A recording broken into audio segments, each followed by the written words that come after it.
And ladies and gentlemen, brothers and sisters, this is Radio Courtroom, and the host is yours truly, attorney Michael Cord, aka Michael X, aka the angriest black man in America. And that little slogan there, the angriest black man in America, it comes from a quote from James Baldwin. And James Baldwin said, "To be black and conscious in America is to be in a constant state of rage."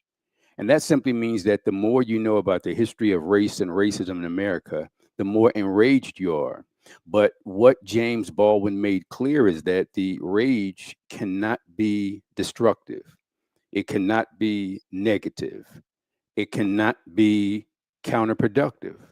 That rage must be productive. And the key to productivity in America for Black folks and for all folks, to be quite candid, is education. So the more you know about stuff, the more you can manifest that anger in a positive way. You might say, well, hey, attorney Michael Cord, what are Black people? What do they have to be angry about? Well, I'll give you a couple answers. First thing is slavery from 1619 to 1865. And in 1865, it's not as if the 13th Amendment came along and said, hey, Black folks, you're free and now go to Harvard and get an education and go live in Beverly Hills. No, it wasn't like that. Because after slavery, we still had to deal with sharecropping and convict leasing and Jim Crow and all the way up to mass incarceration and gerrymandering and redlining and police brutality.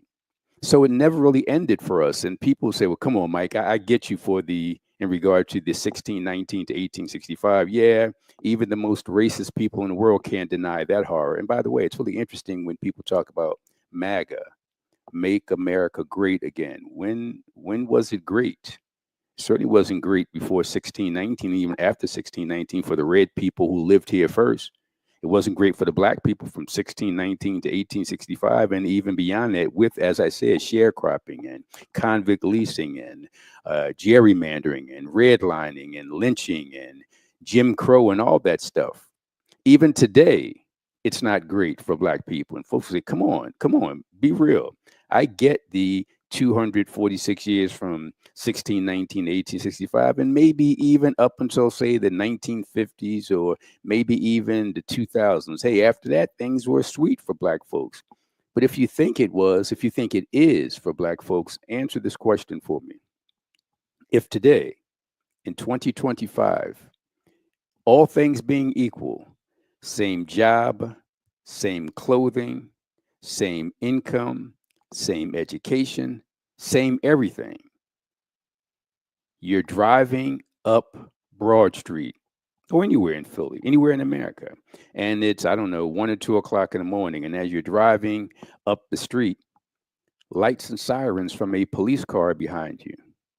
And by the time that police officer pulls you over and approaches you, you could choose to be a Black driver or a white driver. Remember, all things being equal, same car, same income, same education, same job, all of that stuff. But when that cop approaches you in America today, if you could choose to be a Black driver or a white driver, you know the answer. I don't have to give it to you. It's a rhetorical question. But let me go into my field of expertise as a criminal defense attorney. Let's say tomorrow you had to go to trial as a defendant in a criminal case. And once again, all things being equal, same income, same education, same house, same car, same speaking ability, same clothing, same everything. But as you walk into the courtroom, you could be a Black defendant or a white defendant. And that applies to buying homes and all that stuff. So the fact that slavery, quote unquote, ended in 1865, and it really didn't if you read the 13th Amendment, but we don't have time to discuss that right now. But read it.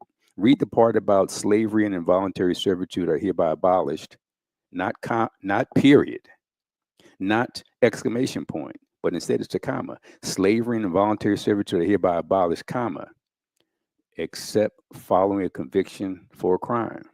So what happened after that? Racist America began to create crimes with the Black codes, loitering and not only loitering, but believe it or not having a certain type of job as a farmhand, standing near a railroad line, curfew violation, just making up stuff. So they transformed us, remember, 1619, 1865, and after that, transformed us from quote unquote enslaved people to criminal people. And the effects of that remain today. So whether you love it or hate, whether you love America or hate America, race and class are front and center. That's the general topic I want to talk about. But the more specific topic I want to talk about, again, is my area of expertise. And I've done extensive research beginning in 2002 on the topic I'm about to discuss, which is officially called the President's House. But we in the Black community call it the Slavery Memorial. We call it America's first White House. We put White House in quotation marks. I'll explain that later. But here's the problem that I'll talk about at the beginning of today's show, and then I'll get into the solution. And joining me would be Reverend Dr. Mark Kelly Tyler, the Director of Research and Scholarship at the AME Church. But more about that and him later. Let's just jump right into this. What am I talking about? I'm talking about what's known as officially as the President's House, also known as the Robert Morris Mansion, also known as the Executive Mansion. We in the Black community call it America's first White House. And we call it that because it basically served as America's first White House, even before the two temporary residencies in New York. Because what happened in Philadelphia with that Executive Mansion, with that President's House, was pursuant to something called the Federal Residence Act of 1790. And I don't want to get too nerdy and get too much in the weeds, but I just want to tell you why we do what we do and what we know. And it goes like this.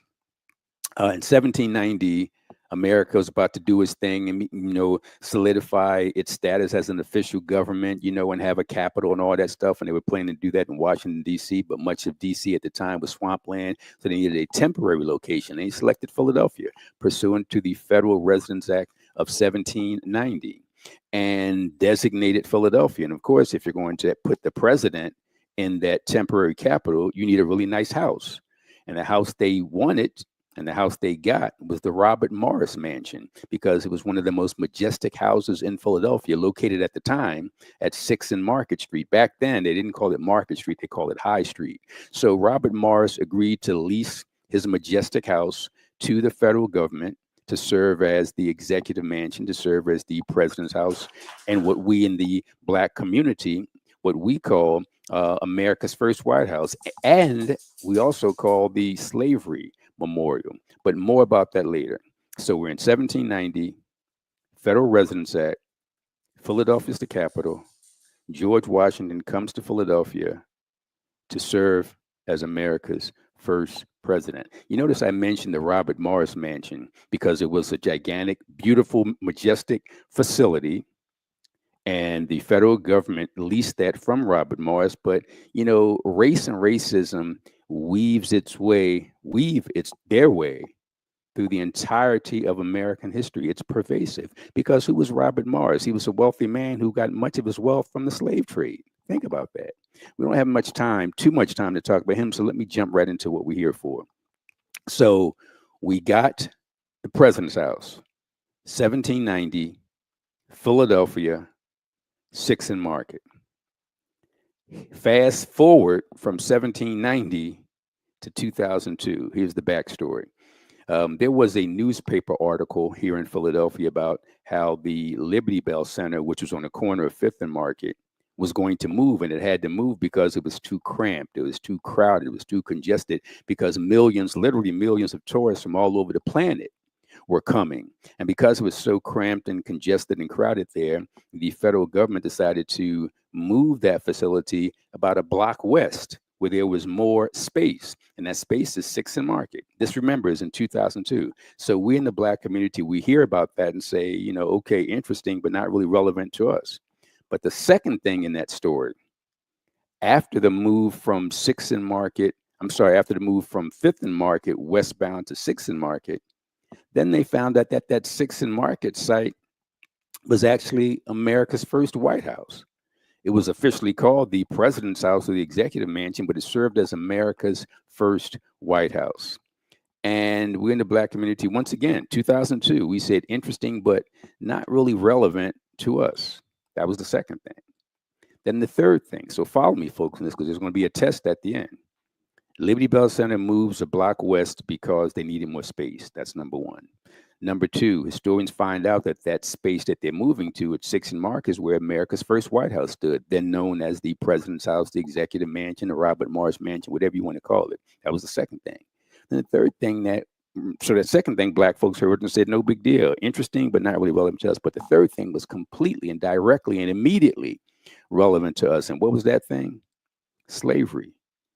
George Washington enslaved 9 black men, women, and children at America's first White House, right here in Philadelphia, at 6th and Market. And it was a shock to all of us.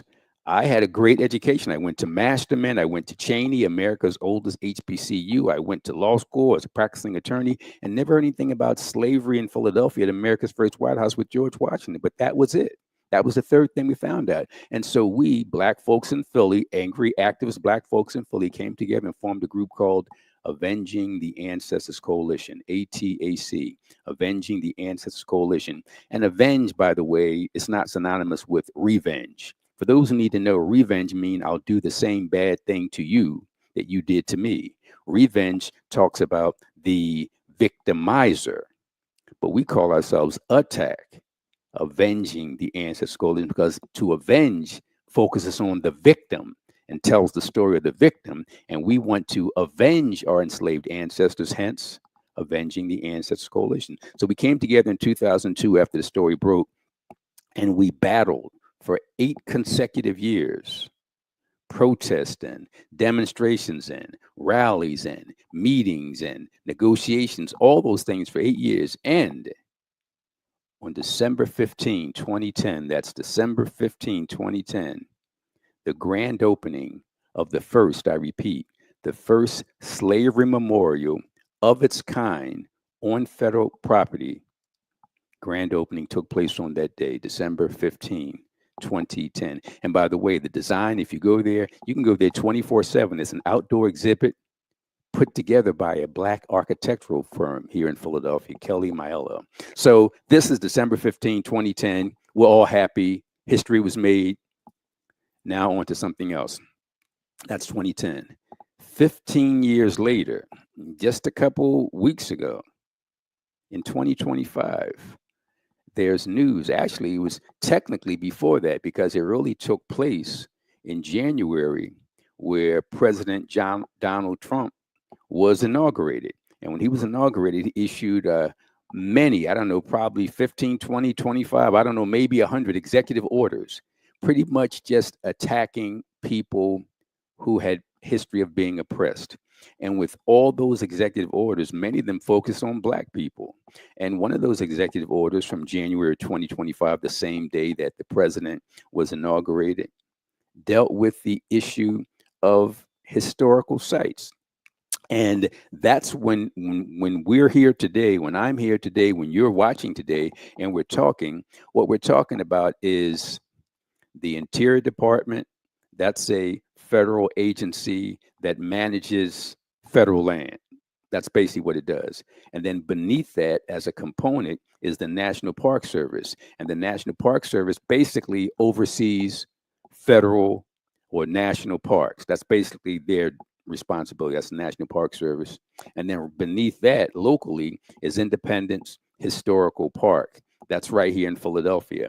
And I mention those because the Secretary of the Interior Department, appointed by Donald Trump, a guy by the name of Doug Borgham, after Trump in January issued his executive orders and then followed up on it a couple months later in March, I believe it was March 27 of this year, which basically said this: I, as President of the United States, I'm looking for information that, quotes, inappropriately disparages Americans, past and living, unquote. Let me repeat that. So, as a result of the executive orders in January, And then we get fast forward a couple months later as a follow up, and that was March 27 of 2025. The president issues an executive order where he says he's looking around on federal properties, federal lands, historical sites for information that quotes inappropriately disparages Americans past and living, unquote. So follow me on the timeline. After that, a couple months later, on May 20 of this year, that Interior Department secretary, the guy by the name of Doug Borgum, he issues his order. And that, when you can Google all this, that was order number 3431. And in that order, that was basically pulling the trigger. So now, based on what the Interior Secretary did on May 20, now there's a direct assault on historical sites that the president believes inappropriately disparages Americans past and living. Right now, we're talking about, and there's a bunch of sites all over the country, about a dozen, a little more than a dozen. In fact, it's more than that. It's about a dozen right here in Philadelphia, because that's what we're focusing on. But the 6 that I'm dealing with, because some of them are at the Benjamin Franklin Museum, at the Second Bank, there's a couple at Independence Hall, there's a Wayside panel at Independence Mall, and there's a proposed redesign exhibit, and that's at the West Wing of Independence Hall. Let's put that to the side, and let's focus on the 6 troublesome issues at the 6th and Market President's House site. So you might say, okay, if the president through his Interior Secretary is looking for sites basically to censor or to erase, and by the way, I don't know if folks can hear my dog. I got 2 dogs here, Rhythm and Blues, and Blues thinks he's a celebrity, so he might jump up here, which is cool. I love dogs. I love animals, so if he jumps up here, he's cool. He might be my co-host today. I hear him in the background making noise. Anyway, my point is, so based on the 6 displays at that particular President's House site, that's where the problem arises for us. Those of us who fought for 8 years from 2002 to 2010 to get this site. And then 15 years later, now in 2025, we're dealing with all that work being erased because the president believes that there are at least 6 displays at the president's house that, quote, inappropriately disparage Americans past and living, unquote. So what does that mean? That means he's trying to censor that site, because that site is so great because it tells the truth, the whole truth, and nothing but the truth about George Washington in Philadelphia. So if you're really about history, you have to tell the truth. If you want to make the argument that George Washington was a great general, even though he lost a lot of battles, but that's not the point. But if you want to make the argument that George Washington was a great general, go ahead and make that argument.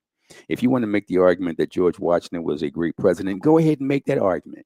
But the question we pose is this: can you be a great human being when you hold 316 human beings in brutal bondage under slavery and take 9 of those 316 and hold them in Philadelphia while you're president here at the president's house from 1790 to 1797?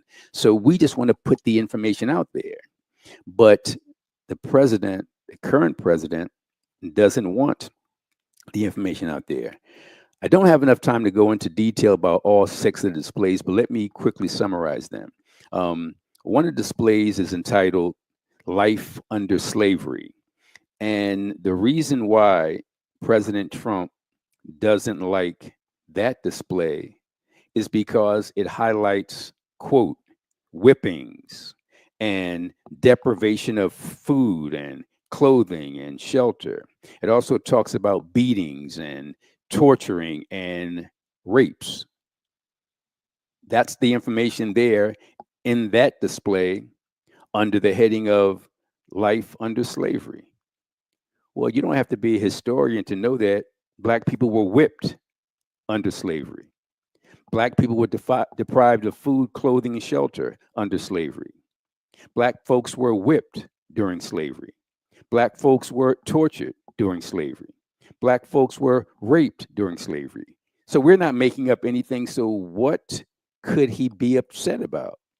He's upset about the truth. So he wants to erase that. He wants to delete that. He wants to censor that. That's one of the six. Number two, in terms of the six displays, is something entitled History Lost and Found. And there are at least two items under that heading that he has a problem with. The third is the executive branch.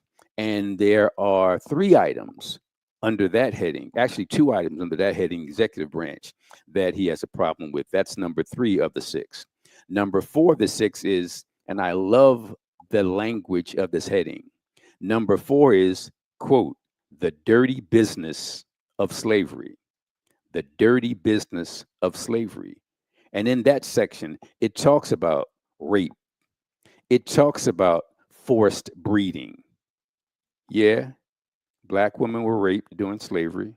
Yeah, black men and women were forced to breed together like animals to produce the products, which were babies who could be enslaved. So if that's the historical fact, what objection, what legitimate objection could the president have? And that's number four. Number five of the six displays that he has a problem with is entitled The House and the People Who Worked and Lived There. There are three items in that category that he has a problem with. And then finally, number six, and this is really interesting. It's not so much a separate heading, but there's an illustration on one of the walls because there's a panel going basically from Market Street moving southward. And it's, I don't know, less than a quarter of a block long, but there's a panel there. And one of those panels has the heading, An Act Respecting Fugitives from Justice, unquote. And as you notice, folks, I'm trying to be as scholarly and factual and informative as I can. I'm not making up stuff. I'm telling you what the record shows beginning in 1790. But anyway, this number six of his objections pertains to an illustration that's captioned, quote, an act respecting fugitives from justice, unquote. What is that about? That's about the Fugitive Slave Act. Remember, George Washington came here to Philadelphia in 1790. 3 years later, in 1793, George Washington signed into law the Fugitive Slave Act. Well, that's a fact. So why are you denying that? And by the way, let me just tell you, if you don't already know, how evil and wicked and malicious the Fugitive Slave Act was. Slavery itself was hell. Actually, slavery is worse than hell because if you believe in hell, you know that, or you believe that only the people who deserve to be there are there. But in slavery, there are innocent people there. So in that regard, slavery is worse than hell. But because George Washington signed the Fugitive Slave Act in 1793, we know that there were some white folks who did the right thing and tried to help liberate black people.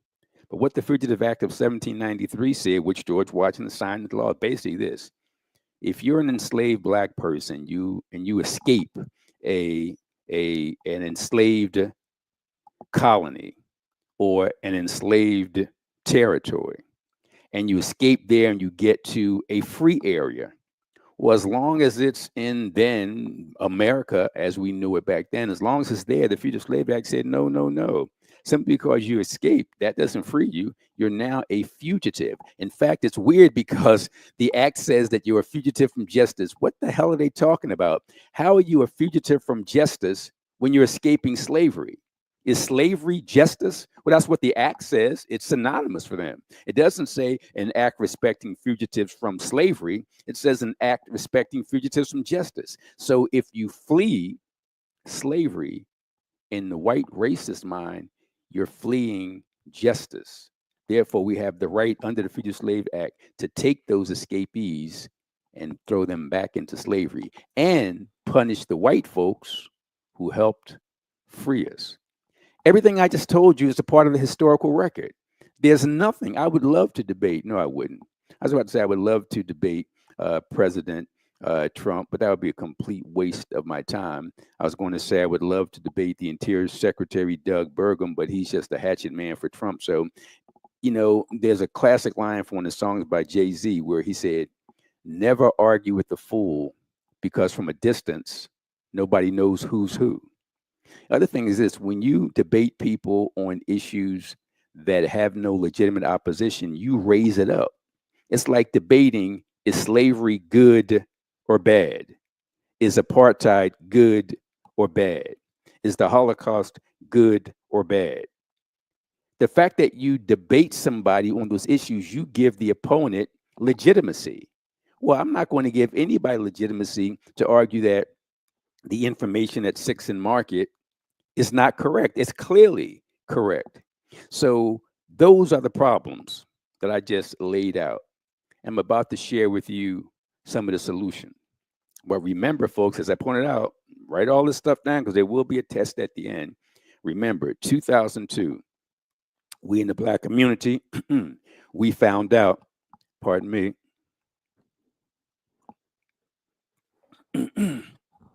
in 2002, we in the Black community found out that the Liberty Bell was going to move from Fifth and Market to Sixth and Market. No big deal. 2002, we found out that that new site, Sixth and Market, was where America's first White House stood. It was called Sixth and High Street back then. It's called Sixth and Market now. We said interesting, but not really relevant. That was the second thing, also in 2002. Then the third thing in 2002 was that, hey, George Washington enslaved 9 Black men, women, and children at this site. From the 316 he enslaved at his Mount Vernon, Virginia plantation. So a group of folks came together, angry Black folks, young, middle-aged, elderly, came together and formed a group called ATTAC, ATAC, Avenging the Ancestors Coalition. By the way, for more information about ATTAC, go to our website, avengingtheancestors.com. The group is called Avenging the Ancestors Coalition, ATAC, ATTAC. You get more information by going to the website, avengingtheancestors.com. So we came together, we formed this group, we battled from 2002 to 2010, 8 straight years. We won on December 15, 2010, when the grand opening of the first, I repeat, the first slavery memorial of its kind on federal property had its grand opening. We thought in 2010 that battle was over. 15 years later, here we are now, and the president of the United States is attempting to erase history. That's important to put it all in context. As I pointed out, George Washington was here in what we call America's first White House, quote unquote, from 1790 to 1797. 3 years after he got here, 1793, he signed the Fugitive Slave Act. One of the other things I want to mention very quickly before I go into, because now I'm just talking about the problem. Before I get to the solution, I want to just talk about a few other things. So when George Washington gets here in 1790, he has it's actually 8 at that time. Then about 5 years later in 1795, he brought in the 9th one. So when he got here, he began to play games with Pennsylvania law.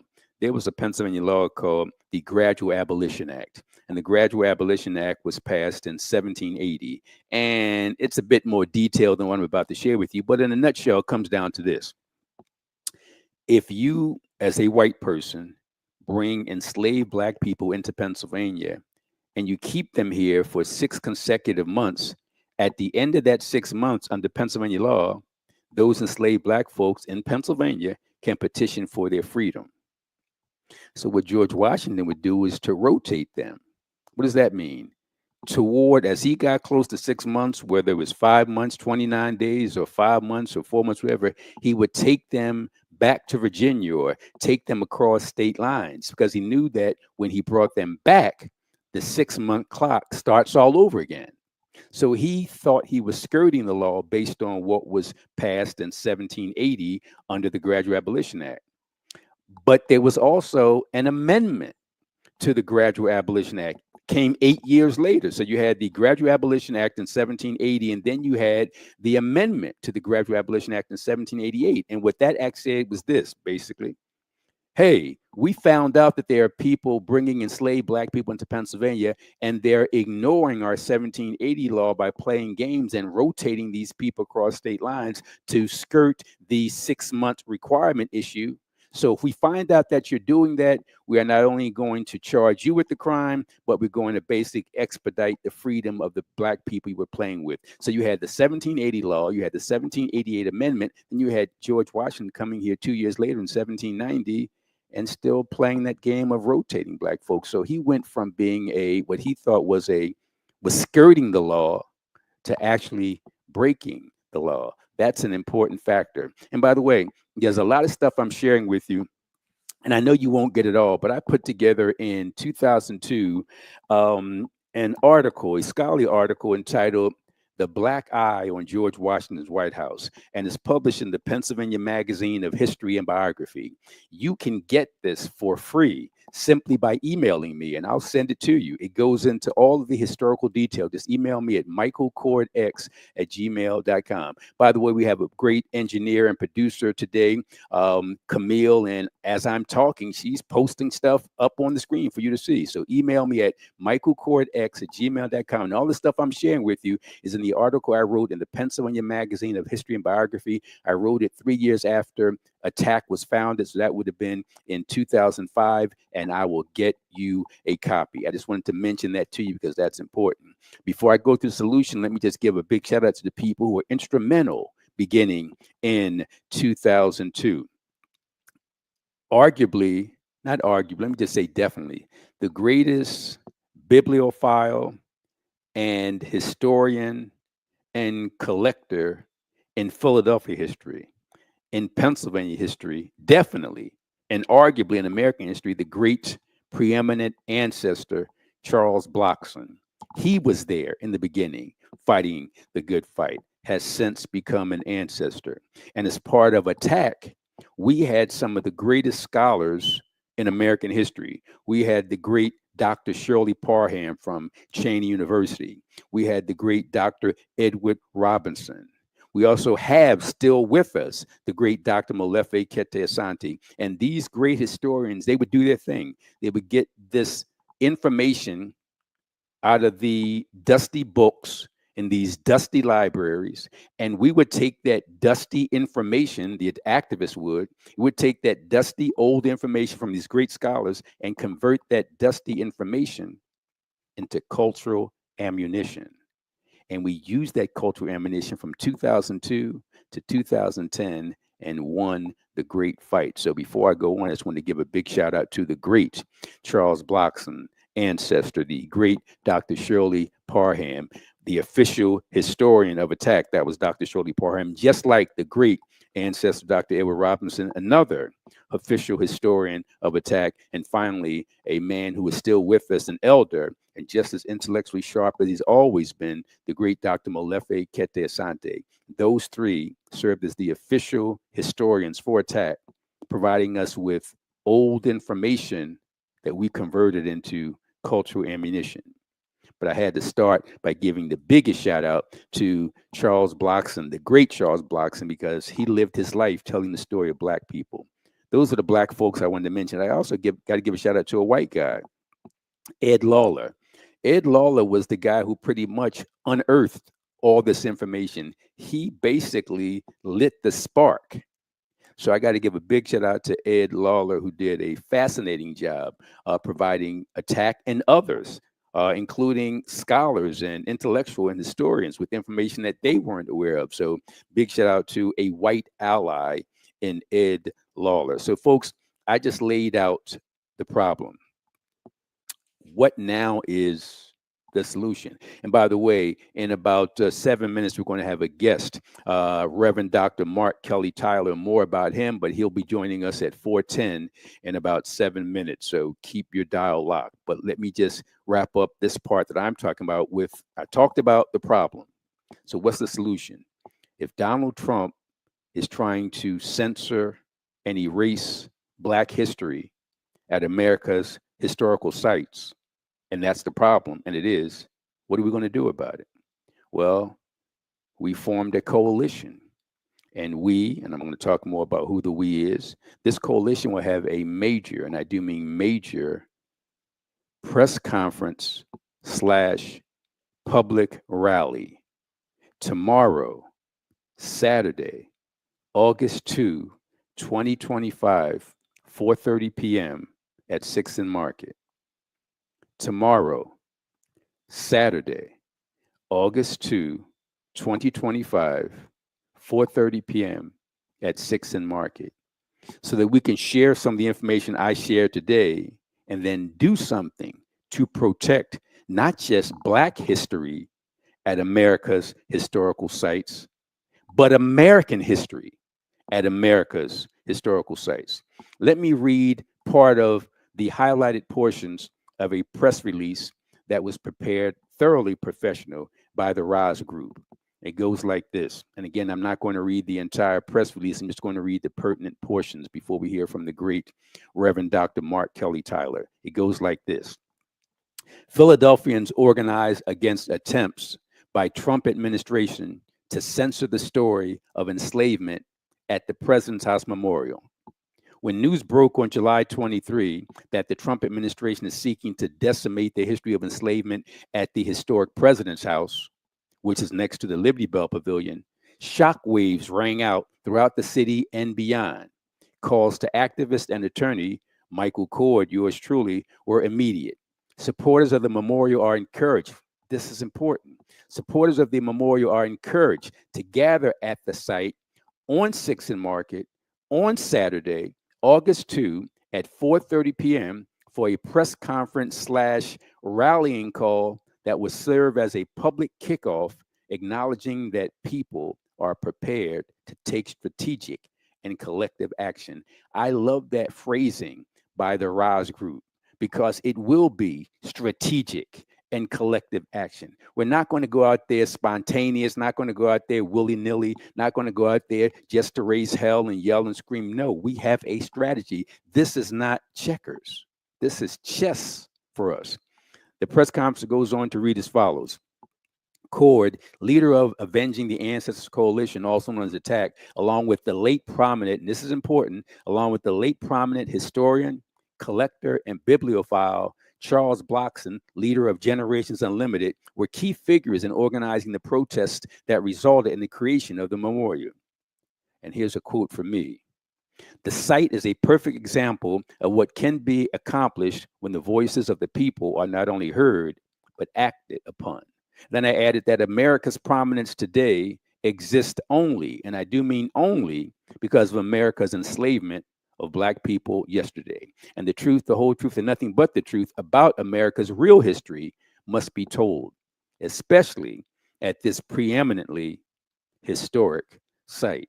And now, before he gets here in 3 minutes, let me give you a quote that's included in the press release from the great Reverend Dr. Mark Kelly Tyler. Here's what he said, quote, people are understandably angry and frustrated by the petty and insulting attempts to erase the truth about American history in Philadelphia and other locations across the country, said Reverend Dr. Mark Kelly Tyler, historiographer of the African Methodist Episcopal, that's AME Church, and former pastor of Mother Bethel AME Church. He went on to say, quote, members of the AME Church around the world have an interest in ensuring that the legacy of founder Bishop Richard Allen and the stories of the 9 enslaved Africans currently told at the President's House will continue in its fullness, he stated. And there's a bit more, but let me wrap it up with some other quotes from some influential movers and shakers who are part of this coalition. It goes like this, quote, I was so proud of the grassroots effort emanating from the Philadelphia's Black community that resulted in this recognition of our collective history that I eventually became a member of ATTACK.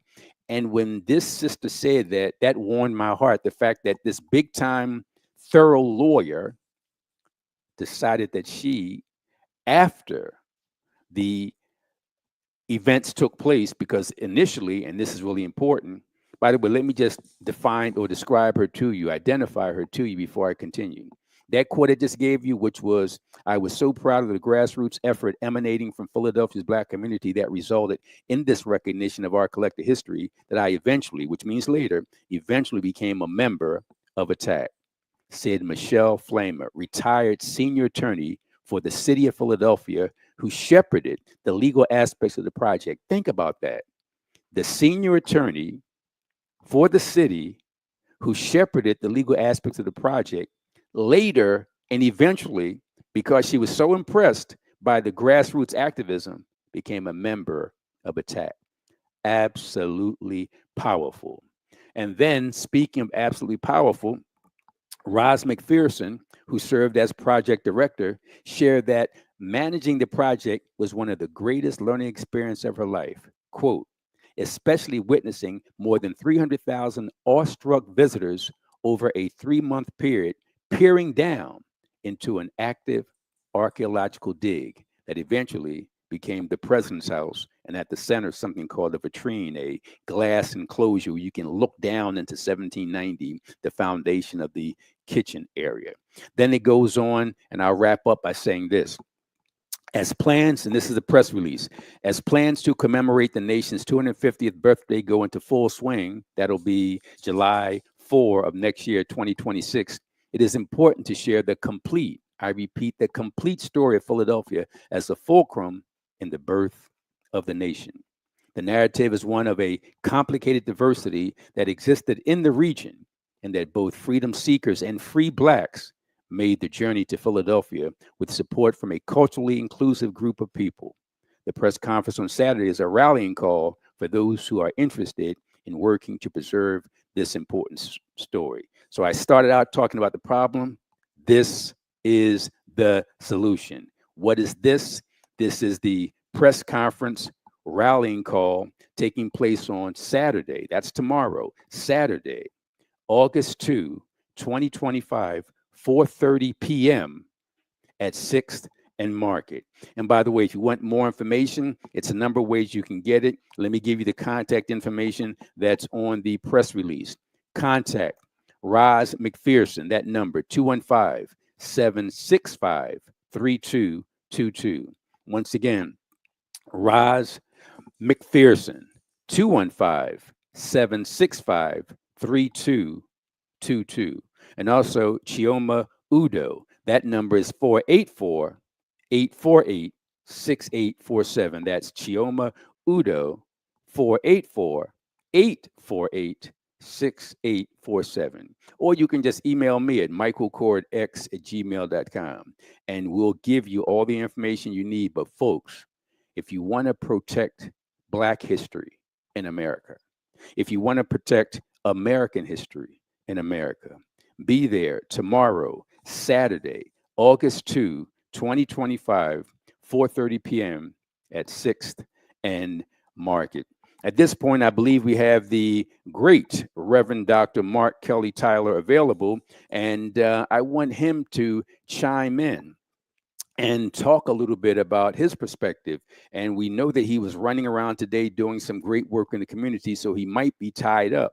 But as soon as we get him, and our producer is letting me know, hey, as soon as he's available, he'll chime in. But anybody who knows me knows that there's never a camera or microphone that I don't love.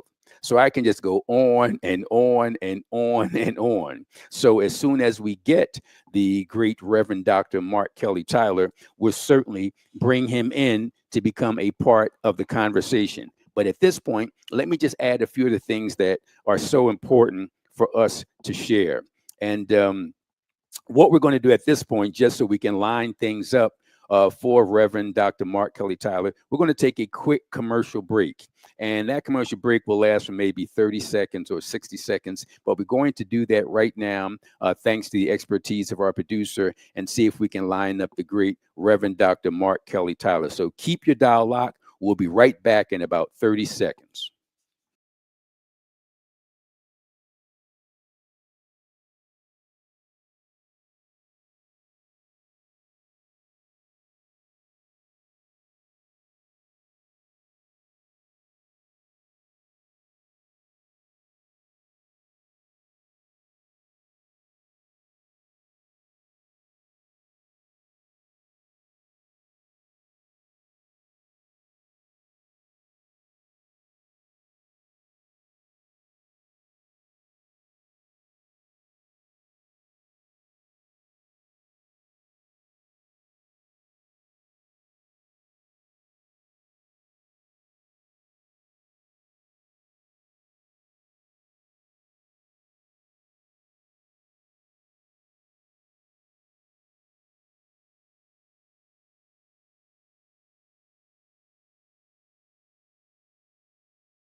And ladies and gentlemen, we are back. We're lining up the great Reverend Dr. Mark Kelly Tyler, and I'm going to talk a little about him and his background. But before we get to him, just remember that tomorrow is an important event.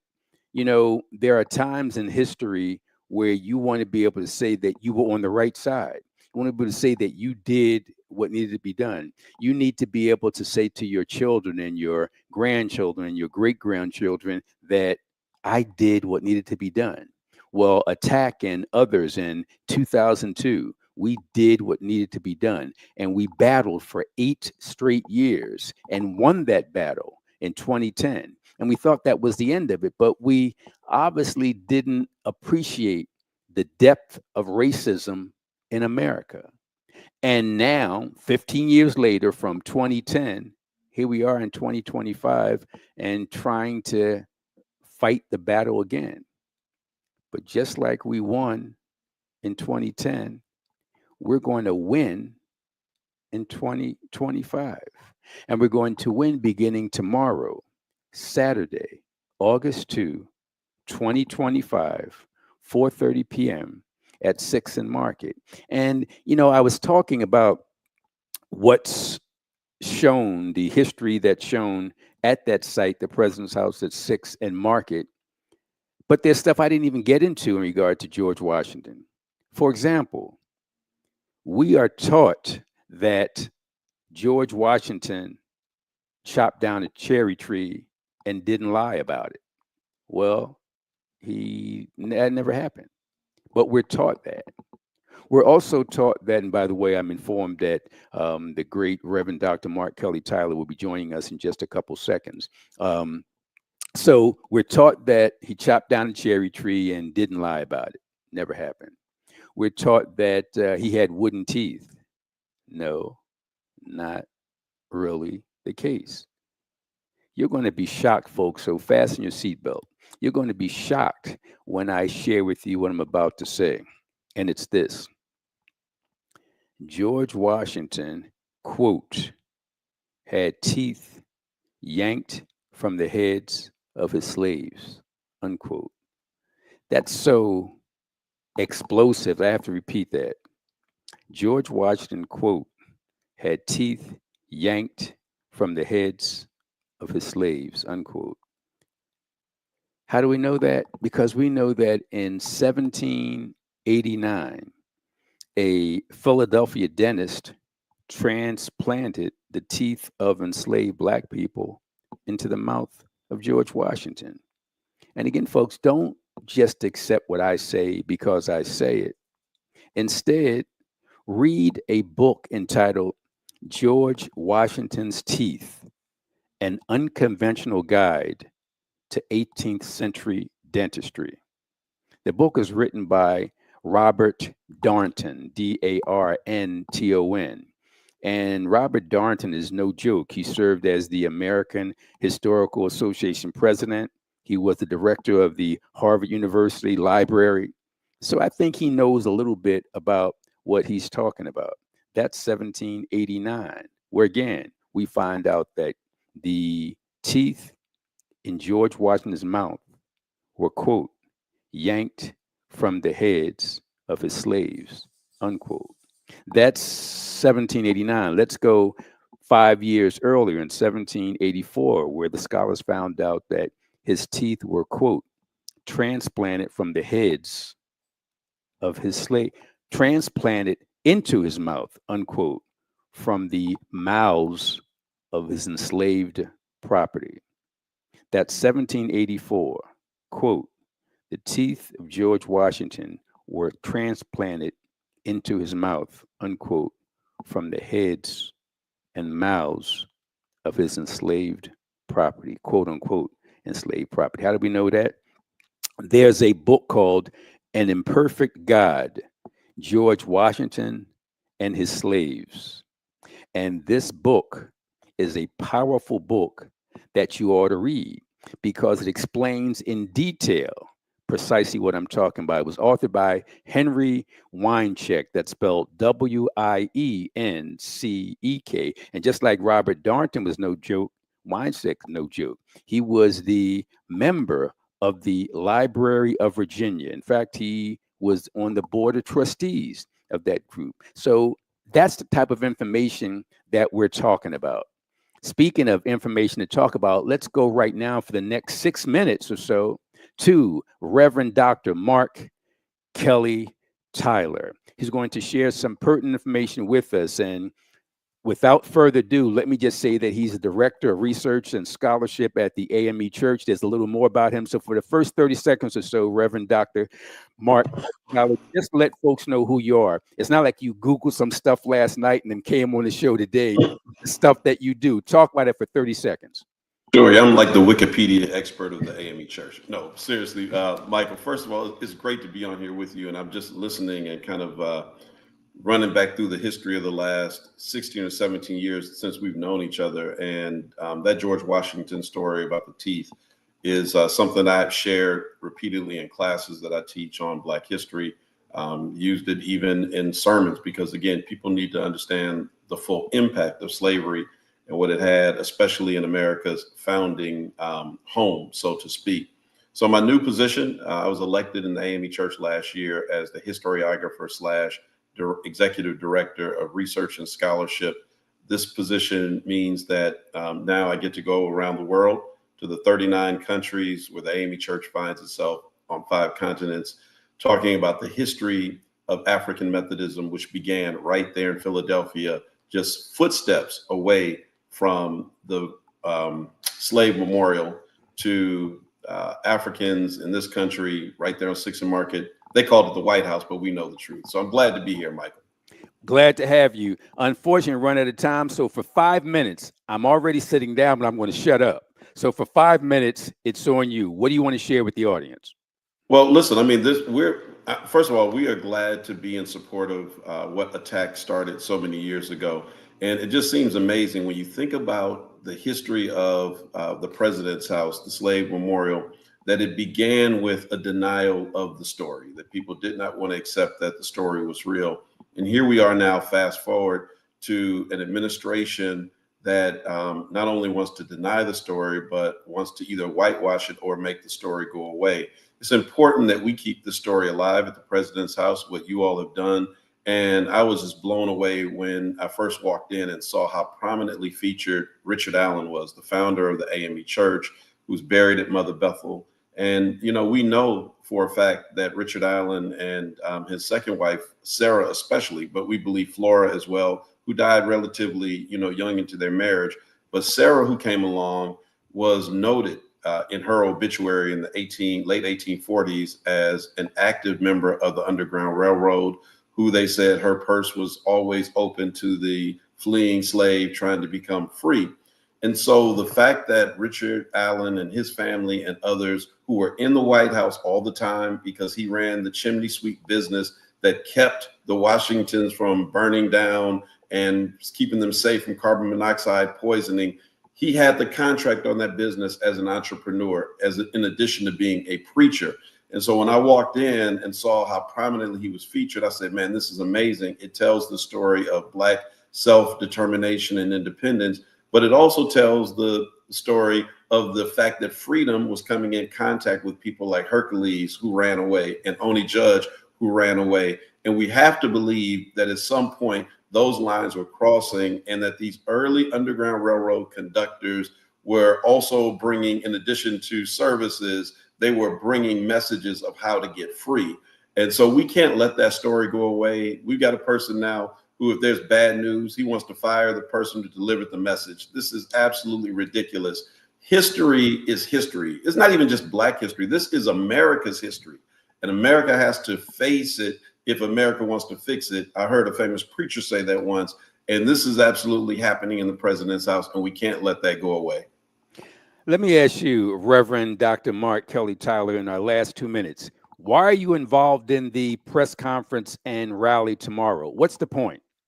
Well, the point is that we have to bring attention to the fact that if we are not vigilant, this story will go away.